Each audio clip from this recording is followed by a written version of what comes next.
Hey, welcome on into Lunch with Claibs and Joe here on claibsonline.com. It's Flag Day, and we are out at Fast Eddie's Bon Air in Alton, Illinois. So if you're 21 and in the mood, come on out and hang out with us for about the next hour or so. And, maybe do this before you head down to the Cardinal game tonight, as it is at 100% capacity for the first time this year. I'm Joe Roderick, joined alongside by Mike Claiborne. Hey, we're driven by Munganess St. Louis Acura, powered by Ameren, Illinois, and sponsored by Ryan Kelly, the home loan expert. Find him online at thehomeloanexpert.com. Claibs, happy Flag Day. It's good here. It is Flag Day. It is my official start for opening day of baseball season. And I'm going to go through that on why I picked this day in just a bit. But it's good to be out. It's good to be at Fast Eddie's. I had the peel and eat shrimp. So, they're going to call our order up while we're doing this. So you might have to run and go get it. That's fine. We don't want to let the food go to waste here. So we're going to have some fun today. We got a lot of things to talk about. This is my first time out for Alton, the Alton area. I've been out to Fast Eddie sometimes, but haven't lived out in Belleville. Haven't made it out here since they've built all of this. It's out for a Monday afternoon, and I'd imagine they'll be picked as the day and the afternoon goes on. So, proud to come out and enjoy the day with us as well. And Rooney and Ricky Horton were up there calling the games from really for the first time this year, calling the games on the road, and it was not good. It was a rough weekend that started to kind of just snowball on itself after losing the 5-1 lead Friday. Well, with each game it was a different way today. I thought Oviedo was okay on Friday. 2 plays behind the Costa. Bad ball and the left field. Cardinals had the chance to come back and pull it off.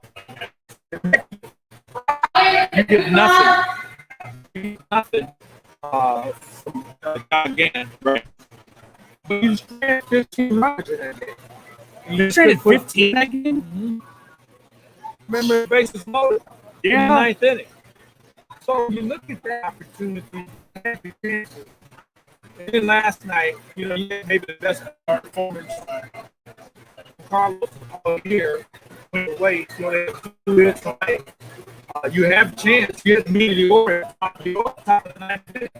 That's the thing. And when it rains the board, the bottom line is there's an issue with the team. We got to get hurt. And I guess you'll talk about them now. Or we got to talk about the issues with this team. So let's talk about Flag Day. I know people see it on Twitter and they're like, what the hell is Flag Day? Well, something I thought about a few years ago where April 1st to June 14th, I think it's an evaluation time. You have cold weather, you have hot weather, you have good days, you have bad days, you have hot streaks, you have cold streaks. You have players who disappointed you. You have players who have surprised you. You have a lot of different things that go on in that period of time, along with injuries. So when you take all of that in a 2.5-month period, you come to this day, you know exactly what you have, and you know exactly what you need. And so that's why we'll talk about that today. And that's how we arrived at Flag Day. I thought about this so much, I wrote it down. I see that you came with notes today. Down. So, as I said, we dealt with the injuries. We dealt with the inconsistent pitching. So here's where we're at. Here's the surprises, though. Tommy Edmonds, the leadoff guy. He can play anywhere. Nolan Arenado checks every box we thought he could check. 2 outstanding plays yesterday. Those were fun to watch. When healthy, Tyler O'Neill has shown legitimate improvement. And Alex Reyes has emerged from a guy that you wanted to move into your rotation to be one of the top closers in the National League. We're getting close. We are. It's at 20. Yeah, we got a big scoreboard right behind us. It says that I'm looking at it. I got it. So here's the deal. We know about all the good things. The bad things, obviously, the injuries, the inconsistent pitching. Few starters can go beyond 5 innings, which is a glaring concern. You can get away with that in April. We're in the middle of June, and we still have guys that can't get out of 5th inning. That's a problem. Throw in the fact that the offense from the bench has been inconsistent. Well, as a matter of fact, there really hasn't been much of an offense from the bench. You had the one run where Matt Carpenter had the Yeah. pinch home runs. That was the only thing. We haven't gotten any kind of consistency there, and the absence of a legitimate left-handed bat in the order. Now, Matt Carpenter's played better, but he's still hitting under 200, all right? So you need a legitimate bat. Justin Williams, good player, but he's not ready to contribute in the manner that they need him here in St. Louis. Now, can he get there? Perhaps. How he's going to hone his skill, I don't know. I mean, I don't know how much better he's going to get in the minors, and I don't know how many more at-bats he's going to get here because he strikes out a lot. So those are the issues at hand. So what's needed in order to be better than what we witnessed? Well, you got to have legitimate pitching. I think we all agree on that. Yeah. And I'm not talking about a rental. I'm not talking about a guy who is a fifth starter for somebody else who allegedly eats up innings. I'm talking about a guy that you can put in a 2-spot or a 3-spot in your rotation. Reason being, and I'm looking ahead now, next year, you don't know who he's going to pitch. You know Flaherty's going to be here. You don't know about anybody else. Dakota Hudson's scheduled to come back. You don't know about Michaels. You don't know about Wainwright. You don't know about KK. You don't know about Carlos Martinez. And the only one of those guys that you mentioned is Michaelis. Michaelis is the only one that's under contract, too. Yeah. So all of those guys, Oviedo's a guy that I think will be part of the rotation.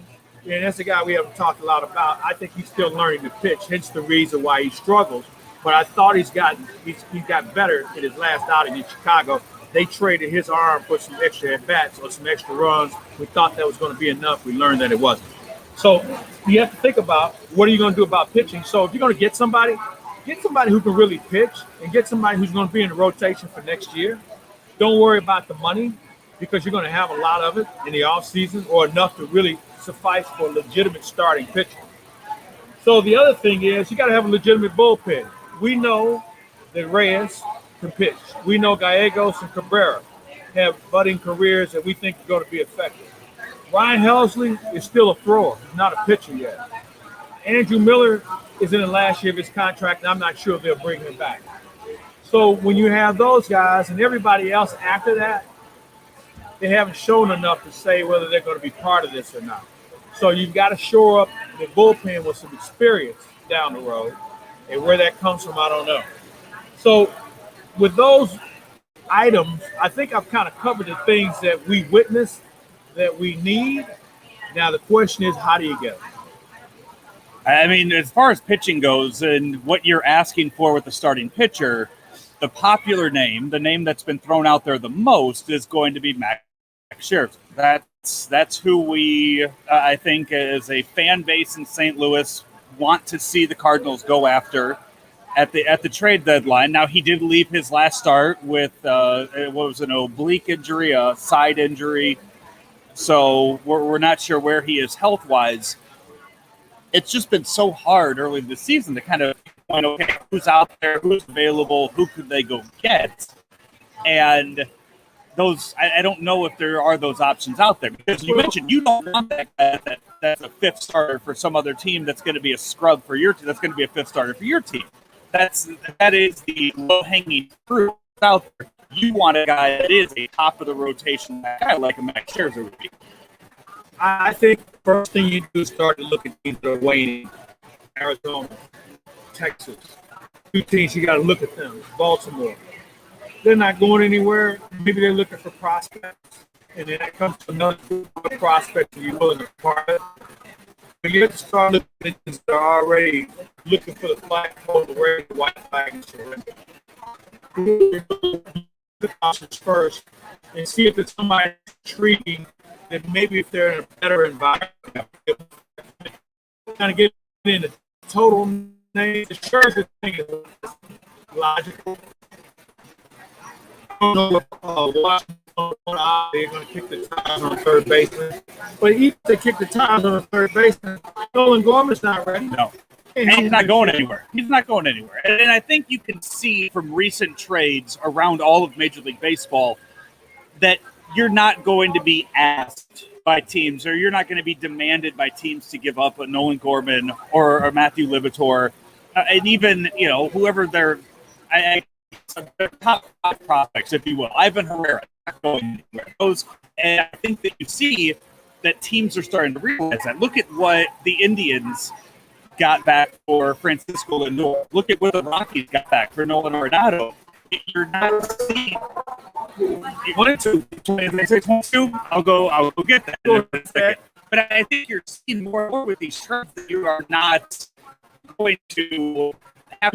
You're not having to give you used to.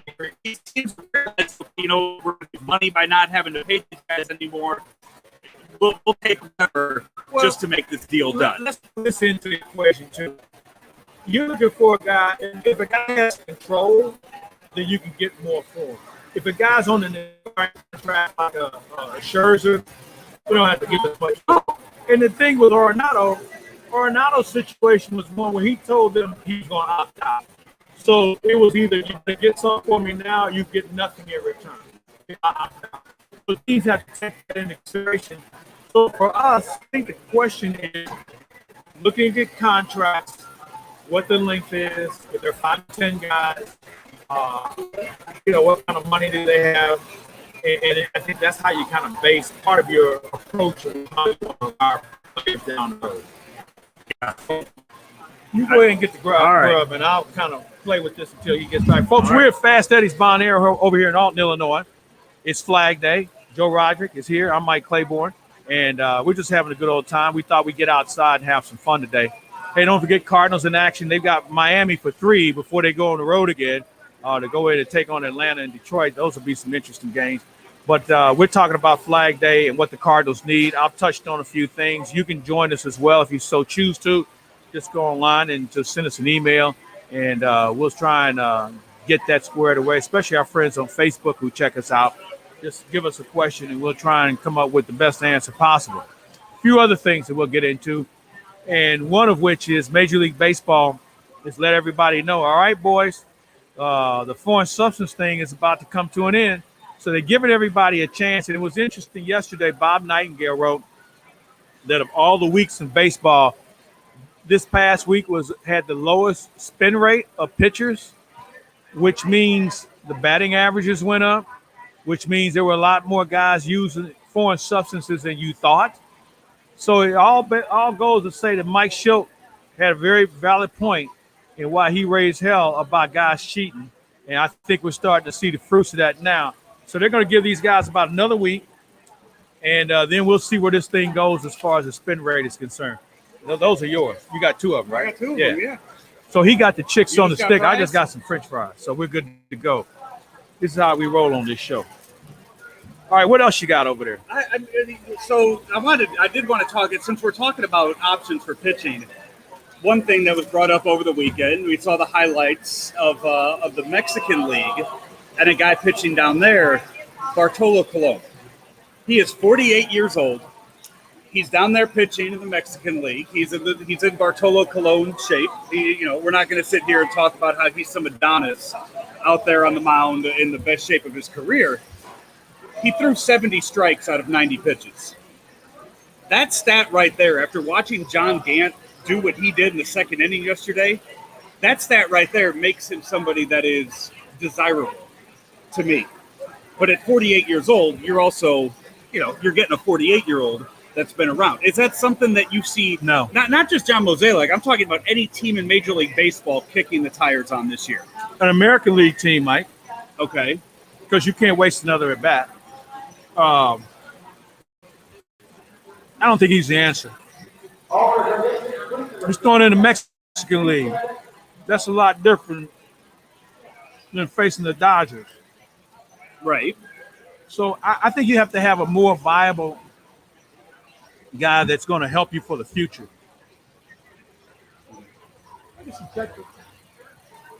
Okay. Trying to get some ketchup there. Anyway. Did she say she was going to get it? No, she said it's inside. My folks are right over there. I'll Where your folks at? My folks are right over there. Right there. My parents sit at the table right there. Over here? Yeah. We got to get them on someday. Someday, yeah. Someday. Not today. Sure. We'll keep kicking that can down the road. That's fine. So, again, I'm thinking about – I think if you get into the rental thing, you're giving away prospects for all the wrong reasons. And there's nobody at AAA right now that you can look. I mean, Oviedo is going to be in your rotation the rest of the year, even if he's not on your roster the rest of the year. He is going to be, I don't know if you so much consider it part of your rotation, as he's going to get a start, it seems like every week right now. And you're going to look at it and go, okay, are we playing 14 days in a row? Is somebody hurt? Does somebody need a day off? Oviedo's not ready to be a major league starter, but he's going to keep getting thrown out there. And even if you do the rental, I think you're still, you're not giving up. We talked about, you're not giving up much. You're giving up a single A player. You're giving up a player to be named later. And then you're just hoping that somebody else's fourth starter is going to be able to turn it around for you. So it's frustrating, but in the end, you just need the starters to go out there and pick it up. And when KK comes back, you need KK to be back and healthy and throw strikes. And I think with the struggling pitching, you're going to keep getting more and more questions about the future of Mike Maddox as the pitching coach. Good. They are. And my thing with that is the Cardinals aren't getting hit hard. They're not getting hit hard. They're not going out there with a bad game plan. You cannot blame the pitching coach when the pitchers aren't throwing strikes. There's nothing that Mike Maddox can do in a film room or in the bullpen to sit there. I mean, because all he can say is just throw strikes. You throw, and that's what it comes down to. And it's on the pitchers to do that. It has nothing to do with game planning, defensive positioning, anything like that. It does come down to just throwing strikes. Yeah, and you know what? Bad pitching is contagious. One guy starts to not miss a strike zone, all of a sudden everybody else is doing it. And obviously, we don't know how to fix it. Mike Maddox doesn't know how. There's not a pitching coach walking the planet that could do it. I think one of the issues, everybody wants to have this max effort on every pitch. I think you got to find a way to scale it back a little bit. You don't have to throw 95. You got to be able to throw strikes. And sometimes you exchange control for velocity. For control, rather. So you have one of the best defenses in the National League. You should be pitching to control. Yeah, exactly. Or to contact. That's. I don't care how hard these guys are swinging or what the exit velocities are. You throw strikes and make them hit good pitches. They're going to ground out. They're going to fly out. You get outs that way. It's better than walking guys with the bases loaded, that's a phenomenal stat. What they've done. Oh. It's so bad. It's impressive. You just never would think in that, no, The fact that for a stat that bad that you've broken season record at the first week of June it takes a lot of effort to do something like that. It does. But did you talk about when I was about Nolan Gorman, what he did this weekend? I mean, we're talking about prospect-wise, 5 home runs in a matter of 24 hours. In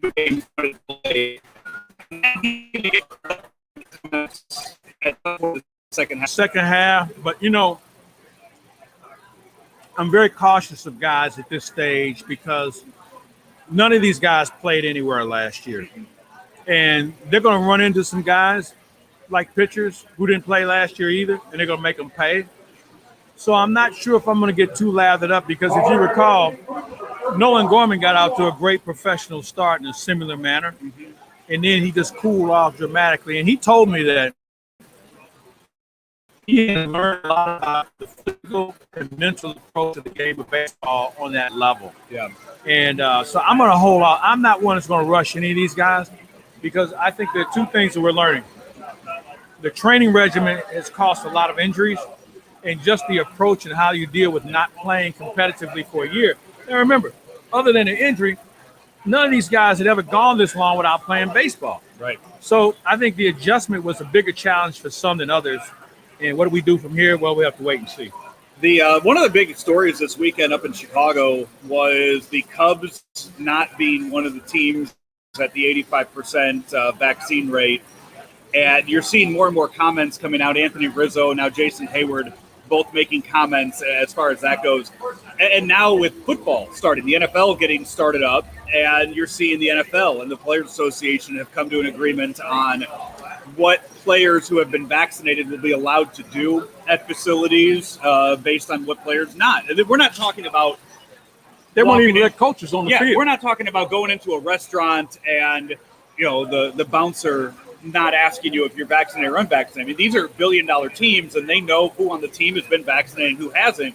And it's going so far as to you can't sit down and eat without a mask on, or you can't, hang out with teammates if you haven't been vaccinated at the NFL level. Does MLB need to step up with something like that with, teams like, I think 22 teams are at the 85% right now, so that means 8 or not? I think it really kind of takes, you got to go one step further on why guys have elected not to be vaccinated. Is it lack of information? Is it the one, well, I already had it, so I can't get it again? Is it my religious beliefs? Is it I'm scared of needles? I mean, there's so many reasons on why some guys have elected not to do it. And I think it becomes a privacy issue. And I'll be interested to see where the Players Association stands on this in protecting their players. And that's something that I think that we're going to still have to wait and see. But I know in the NFL, if you're a coach and you're not back, you can't even go in the office. Right. So it just goes to show you what unions are stronger than others in this situation. But it is concerning because, you're putting other people at risk. So I'm not sure what the right answer is. Busch Stadium will be at 100% capacity starting tonight. I don't think they're going to get 100% of the fans there tonight. The way that they're playing, I just don't see 40,000 showing up to Busch Stadium on a Monday night against the Marlins. Well, let's throw in the fact it's the Marlins. Yeah, I don't see it happening. I don't tonight. think you'll see 40,000 until after the All-Star break. I'd have to look at the schedule coming up. Who's coming into town here soon? Pittsburgh. Okay. Arizona. Okay. Yeah, they're not getting to 40,000. Okay. All right. Yeah, that's not happening. Plus, weekend-wise too. They're not here this weekend. So that's the weekends are when it's going to happen too. Yeah. So, yeah, they're not going to hit 40,000 for a few weeks. Here's the other thing, because Cardinals thrive on group sales because we have so many people from outlying areas that come in and make a weekend of it. Those group sales, those people, those groups have decided to do something else or didn't do anything at all because they plan so far out in advance. Now, I think you may see more of those come together later, but not early. So, has it been? It's only been one homestand where you've been able to go out on the field pregame and talk to players. What is that experience? I know that if you wanted to, you could just text the guy and ask him something. But being out there on the field, is that helping? The media. Yeah, I think it has. I think players, some have worn tired of the Zoom. They just want to see people. Yeah. Hey, remember, you've been in the big leagues your career, you're used to people being around you. Maybe you don't like it, but you get used to it. So I found them to be more than accommodating in what was going on. And that could all change after you get a couple of these knuckleheads that ask some really dumbass questions along the way. Speaking of dumbass things, speaking of being a dumbass, this is a story about me. So I was up in Chicago this weekend. On Friday, I went up to Milwaukee. I drove to Milwaukee. I'd never been to Miller Park, or now it's American Family Field. So I drove up there to go see that stadium and check that one out. I go into the team store right when I get there. I'm wearing just a regular, zip up, something like that. And I thought maybe I'd grab a jersey or a shirzy when I'm here. So I'm looking around, and I see that Colton Wong has his jerseys up there. And I think, okay, you know what? I'm going to grab that. I'll grab a Colton Wong one. He was always nice to me here. I'll go do that. And I'm looking, and the woman comes up to me and she says, "Can I help you with something?" And I said, I'm looking, and the area I'm looking at's out. And I said, "Yeah, do you have any large Wong available?" And the second I said it, Claibs, I realized the words that just came out of my mouth. And I think she realized it too. And then she went, "Well, I don't know. That's it." So I think I made her asking that as well. They did not have any large Colton Wong jerseys available that night, but so I did not buy anything from the Pro Shop. So that play, it really is like a large warehouse. That stadium, the roof was closed, but there might have been 12,000 attendance. It was a Friday night against the Pirates. Not a bad stadium. Not in my top 5, but it's a little dark in there for me. You stuck in the press box most of the games and whatnot. It didn't seem difficult to get around. not putting it in my top 5, but first time I've seen a game inside a retractable roof stadium like that. It was a different experience than being in all the open air stadiums. What's your favorite stadium so far? The one that surprised me the most that I loved Coors last week. I really, really liked Progressive Field when I was there for the All-Star game 2 years ago. I really liked that stadium a lot. And I know they had just done a bunch of renovations to it and made a lot of changes to it, but I did. I mean, Busch still. I mean, you see so many games somewhere. Yeah, it's hard to judge. Yeah, it's hard to judge all the other stadiums against that. So I did. I really. That's what I tell people. Progressive Field. You've been out there for what? Only probably a handful of series. Even that, like 2-3 series probably in your career, right? I've been to every one except the new one in Texas. So you've knocked them all out. You've been to them all. Which is your favorite? San Diego. Okay, that's the one I have not been to. San Diego, Pittsburgh, San Francisco. Those are everyone's top 3. I like Dodger Stadium. People don't. I like Dodger Stadium. Yeah. It's funny because you know what? I can't think of one on the East Coast that I really like. The only one on the East Coast I've ever been to has been Citi Field. And that reminded me of Busch. I thought that reminded me a lot of what Busch Stadium is. So, not a big fan of it. Was Shea Stadium better, you think? Well, Shea Stadium was just a dump because they didn't take care of it. I figured after so many years, it just kind of fell apart. I wasn't impressed in any of the New York stadiums. This is Lunch with Claibs and Joe Flag Day edition as we are out at Fast Eddie's Bon Air in Alton, Illinois, doing the show from the patio out here, powered by Ameren, Illinois, driven by Munganast St. Louis Acura, and sponsored by Ryan Kelly, the home loan expert, online at thehomeloanexpert.com. It was just last week we were out at Alton Toyota, and we'll be out next month in July out at Munganast St. Louis Acura. Over 200 cars on the new cars on the show. You better hurry up, though. Yeah. They're going kind of fast. Out there. So over 200 cars out there at St. Louis Acura right now on Manchester. Go on their website, go to stlouisacura.com, and you can check out all of the cars that they have available. Search it by price, search it by what kind of car you're looking for. Those MDXs, the RDXs, all of the DXs out there at the Acura. You said your daughter has one of the new MDXs. They are just so nice. We did the show from there back in April. We did one from inside of one, yeah. Inside one of the brand new MDXs. Nice and roomy out there at St. Louis Acura. Again, stlouisacura.com. Dr. Rick has a podcast out here at claibsonline.com. He's going to be putting out a new episode, recording it later this week for next week with a very special guest. Ozzie Smith is scheduled to join Dr. Rick. And they got a number of things they're going to talk about with regard to sports medicine.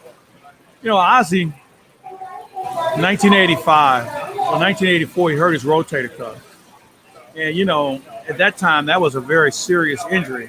Ended a lot of careers.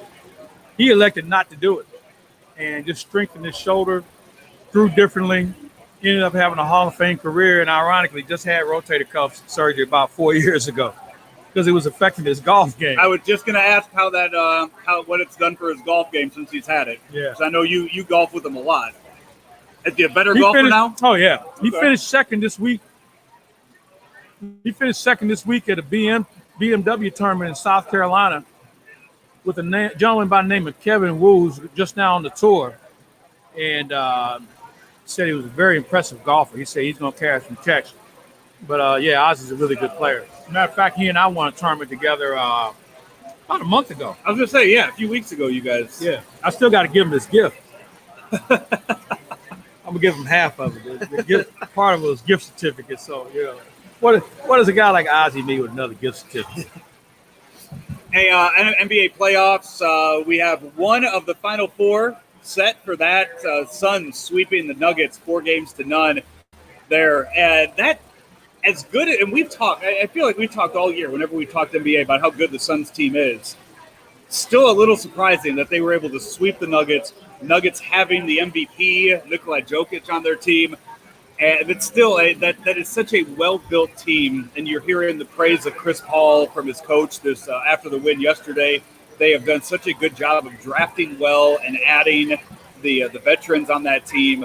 So now they are in the Western Conference Finals, but still surprising to sweep the Nuggets. And then the way the game ended last night, with Jokic getting ejected from the game for a flagrant 2. Well, they enforced the rules. I know some people felt like, how can you throw the MVP out in a deciding game? Well, he broke the rule. I didn't have a problem with it. I think I told you this. I didn't think Denver had a chance because they couldn't run, really soft. I know a lot of people like Michael Porter Jr. He's a good player, but he's soft as church music, and he won't guard. They didn't have enough depth coming off the bench. And I thought Aaron Gordon would have helped. Aaron Gordon was just a guy. And but they're still a good team, and they can fix it. They didn't have Jamal Murray. That hurt. They had some other guys who were hurting a little bit. Good team. They'll be back. That Western Conference just continues to get better because you look at those two teams. Memphis is going to be better. The Clippers are at a crossroads. Lakers are at a crossroads. Portland's at a crossroads. There are going to be some other interesting teams moving up that ladder. It's going to make the Western Conference very competitive. You got Clippers and Jazz going right now. Who do you like in that series?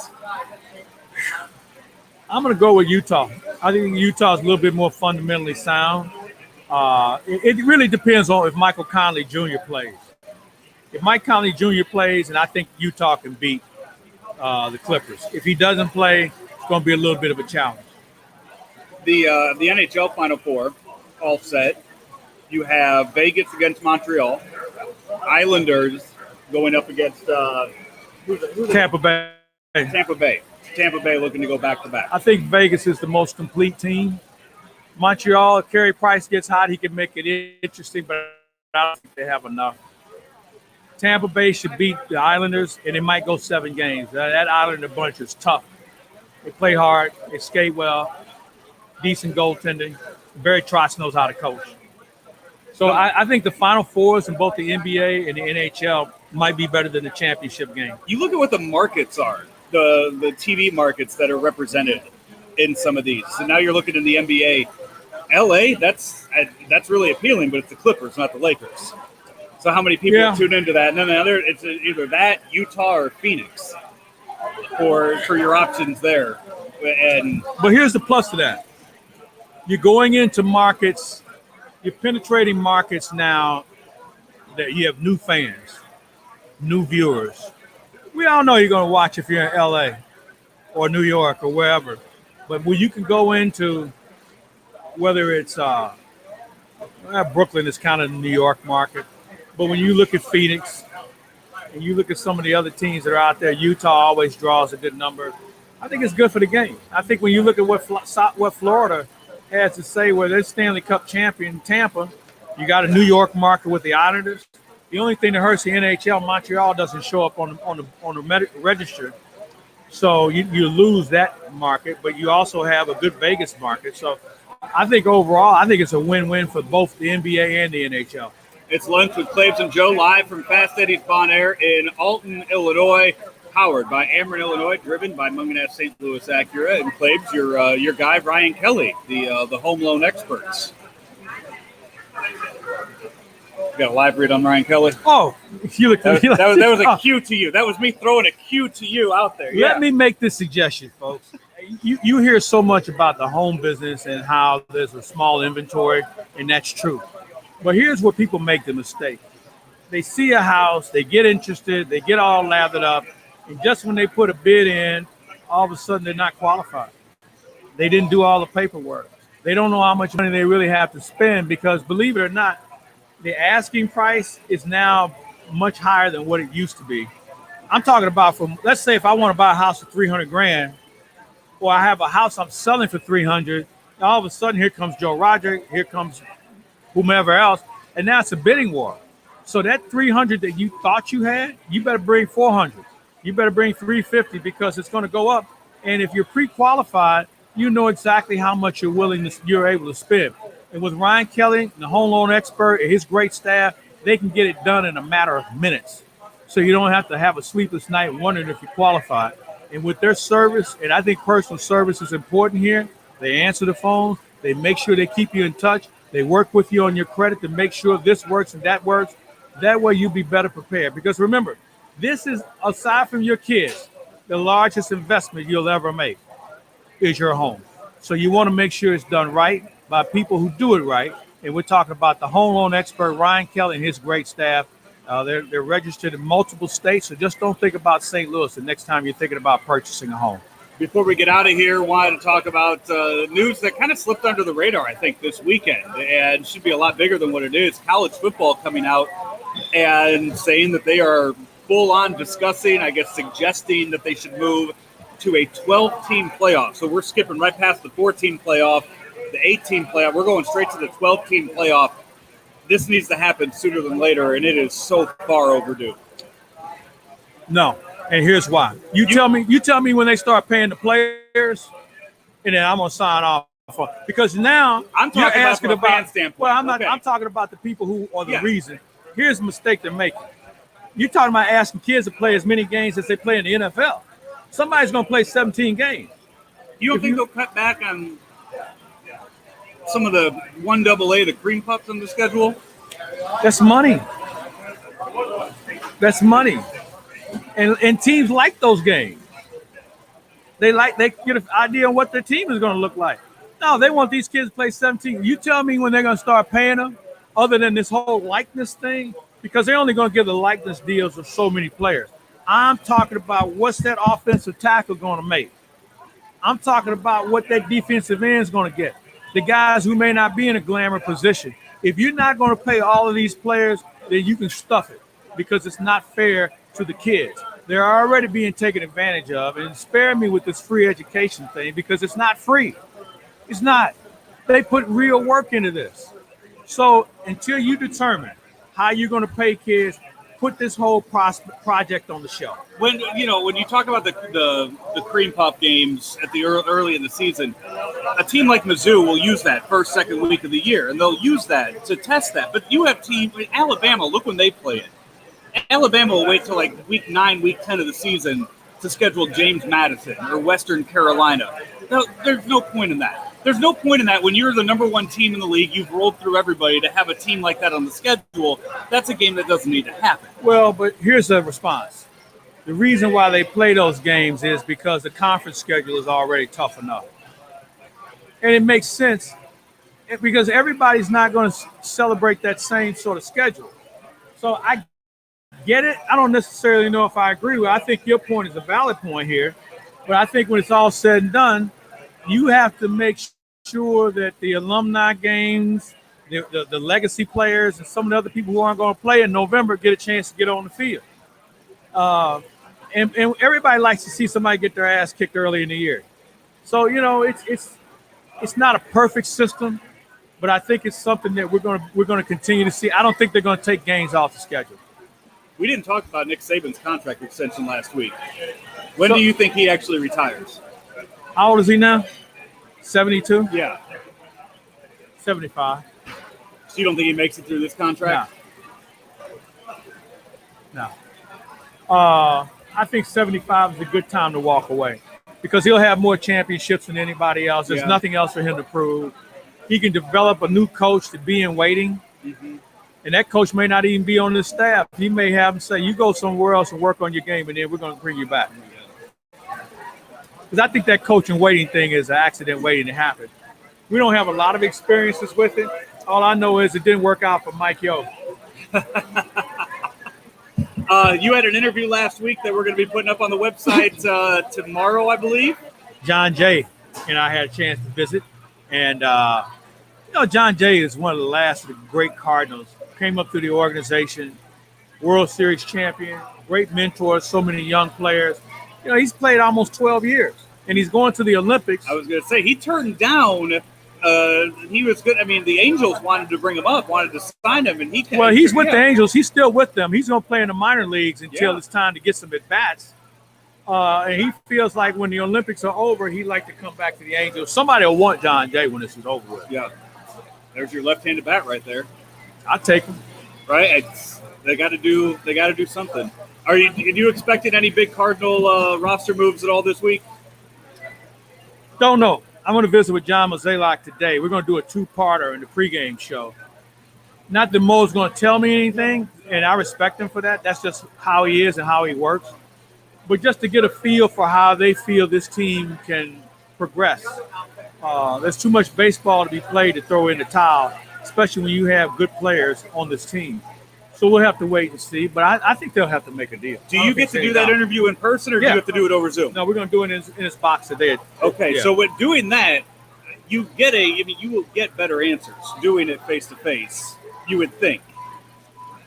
I know, but Mo has done this enough though to where Mo is very, very cagey, not deceptive. He's very careful with his words, and he knows exactly what he's going to say. Nothing wrong with that. No. So I'm good with it. We'll have a visit. We'll see where it takes us.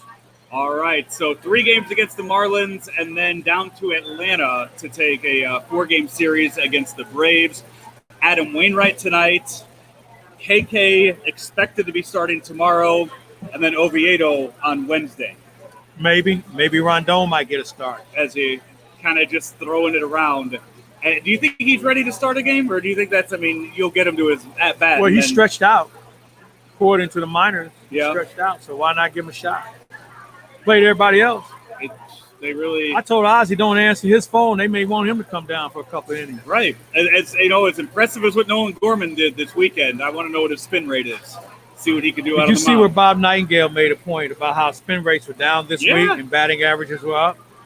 A lot of cheating going on in baseball, folks.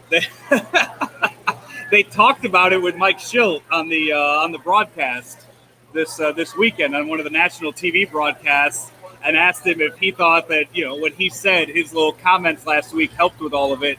And he said any day now he's expecting a lot of gift baskets and, just calls and texts saying thank you from hitters all over baseball. I think he'd rather have a couple of left-handed pitchers than somebody coming off the bench. We don't need another basket. So that's what we have coming up. We want to thank the folks out at Fast Eddie's. It's nice. They got, you know what? This is this is so underrated. The fans that they have in here spraying out the water, because it's already hot in June. They've already thought this place out. July and August is going to be. I like the heat, so I'm going to enjoy it. Me but for too. a lot of people, it's going to be miserable. I agree. This summer, this is a nice play with the misting fans that they have out here on the patio, plus all the live music they're going to have out here all summer long. And they open up the roof at night, so it's beautiful here. Hey, Illinois back to being open. It's open. Come out to the Illinois side here in Alton, Illinois, and enjoy the weather, enjoy the drinks and the food out here at Fast Eddie's Bon Air in Alton, Illinois. Enjoy the Cardinal games this week. We have, as we've said, we have John Jay coming up this week. Dr. Rick will have Ozzie Smith this week. Lots going on here on ClaibsOnline.com here on lunch with Claibs and Joe, powered by Ameren, Illinois, driven by Mungandash St. Louis Acura, and sponsored by Ryan Kelly, the home loan expert. Find him online at thehomeloanexpert.com.